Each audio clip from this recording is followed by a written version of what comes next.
teman-teman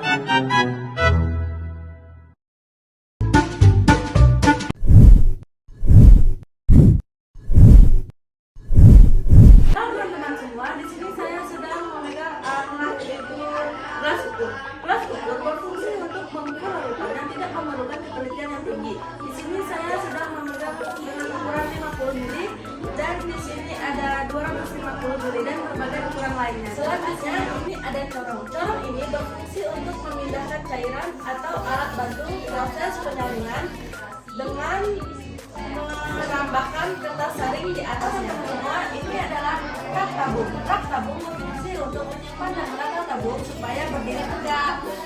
Halo semuanya, ini adalah elemen yang berfungsi untuk wadah titeran pada literasi.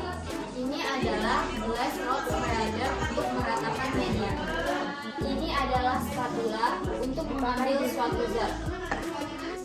Ini adalah cawan penguapan untuk menguapkan suatu larutan.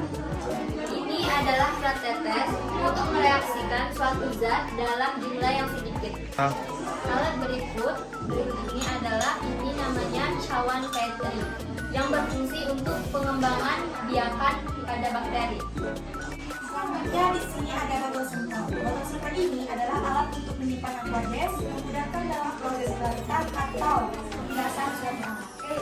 Baiklah, selanjutnya di sini ada statif dan klem. Untuk statif sendiri itu berbentuk seperti tiang dan untuk klemnya berbentuk seperti penjepit. Gunanya untuk menyangga bola. Baiklah, di sini ada labu ukur. Labu ukur ini berfungsi untuk membuat dan mengecerkan larutan yang memerlukan tingkat ketelitian yang tinggi. Oke, di sini ada kaca arloji. Fungsi kaca arloji itu sendiri yang pertama untuk menimbang, mengeringkan, dan menguapkan bahan kimia padat atau bahan kimia yang kecil, serta bisa berfungsi juga untuk mengikut gelas. Dan ini berbahan kaca. Oke, selanjutnya ada mortar dan alu, berfungsi untuk menghaluskan benda padat menjadi benda halus atau menjadi partikel yang lebih kecil lagi. Selanjutnya ini ada botol regen, berfungsi untuk menyimpan larutan. Terus di sini ada botol duran. Botol duran ini berfungsi untuk menyimpan larutan dan di sini juga ada angkanya.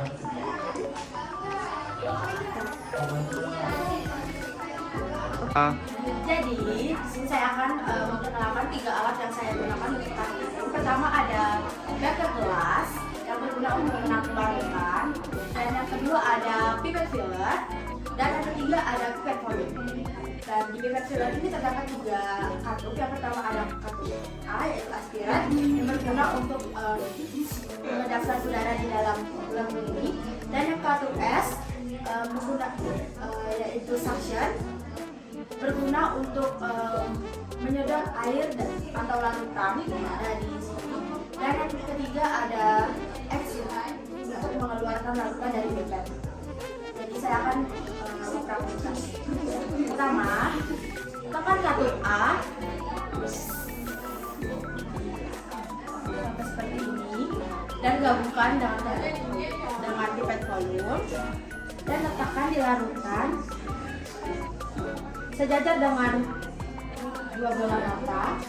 Selanjutnya tekan katup S untuk menyalakan larutan.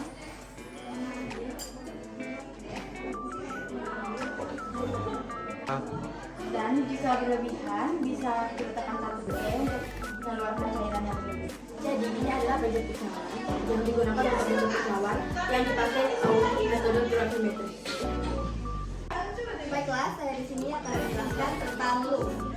Loop adalah kaca pembesar. Umumnya digunakan untuk memperbesar suatu objek.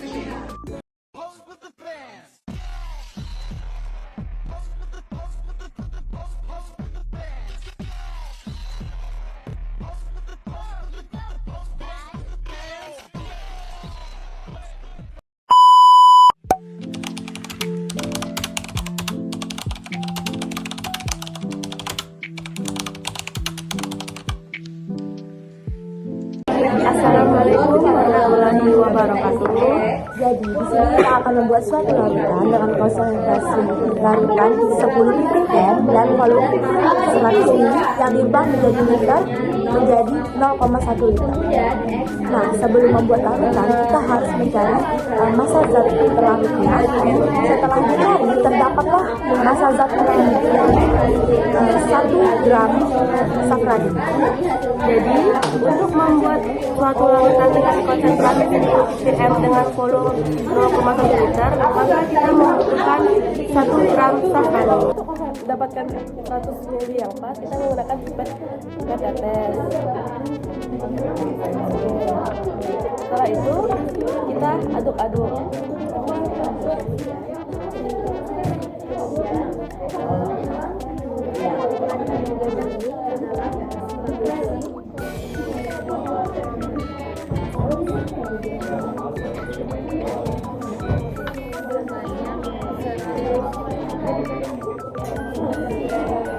Kita tambahkan lagi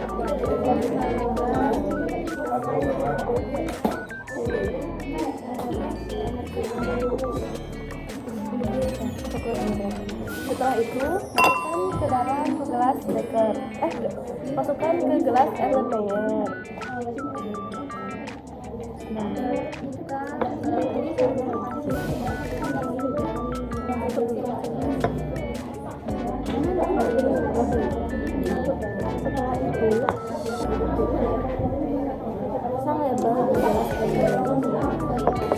Jadi kita membuat sampel sebanyak 1 liter.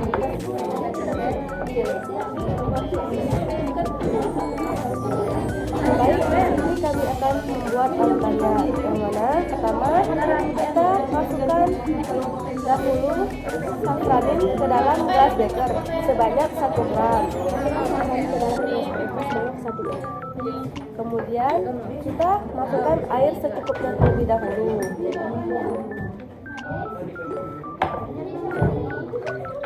Setelah itu kita aduk-aduk.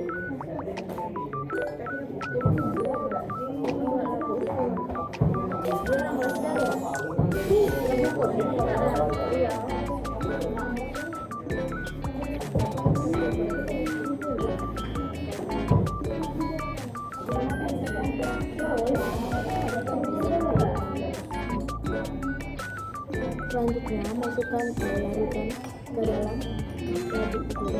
Setelah larut masukkan.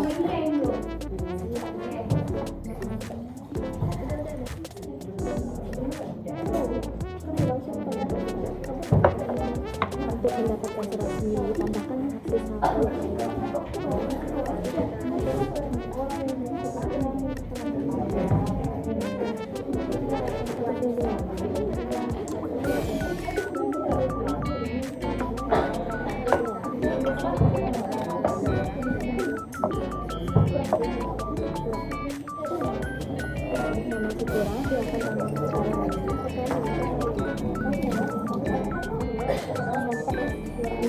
Setelah label dipasang, kita larutkan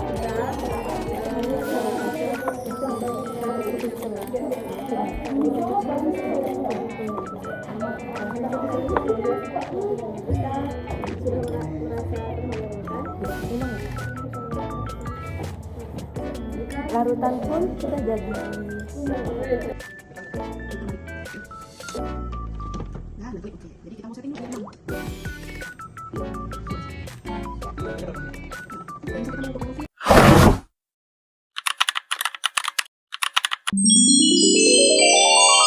Di sini saya akan menjelaskan tentang alat inkubator. Alat inkubator berfungsi untuk menginkubasi bakteri dan jamur.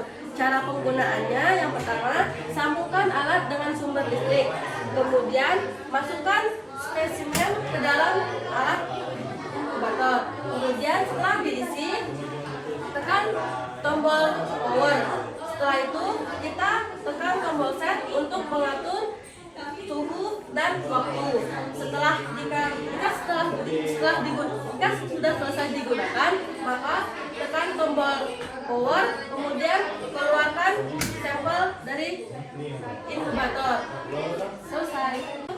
Untuk cara mematikannya yaitu pertama letakkan lensa, kemudian matikan lampunya direndahin, kemudian tekan tombol off, lalu cabut saklar.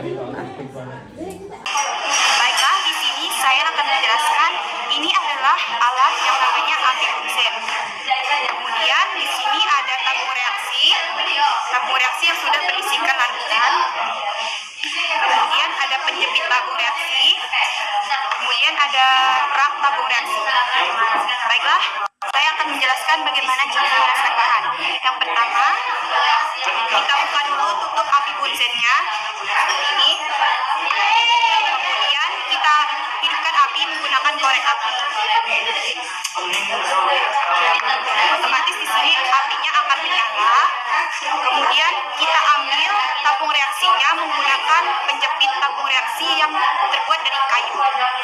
Kenapa kita harus menggunakan penjepit tabung reaksi? Karena jika dipegang secara langsung itu akan panas.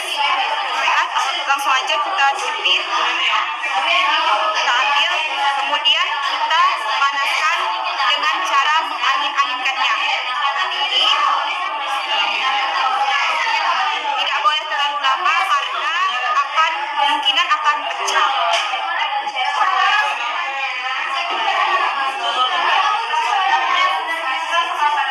Nah, jika sudah, kita taruh kembali tabung reaksinya pada rak tabung reaksi. Kemudian kita buka penjepitnya.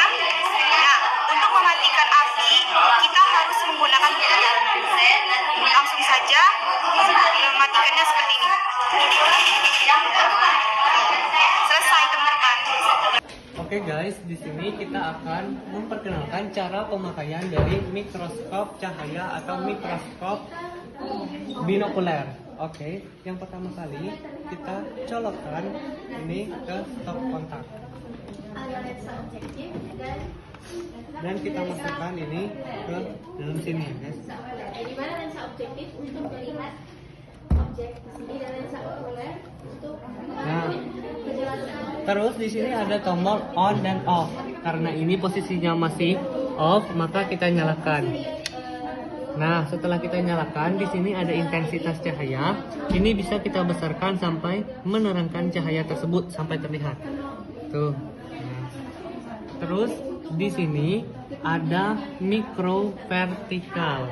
Ya, di sini berfungsi untuk ini ada mikro vertikal. Ini itu untuk menghaluskan bayangan yang ingin kita lihat. Misal kalau dia kurang jelas, kita bisa mengukurnya dengan ini, yaitu mikro vertikal. Nah, selanjutnya ini yang besar, ini namanya makro horizontal.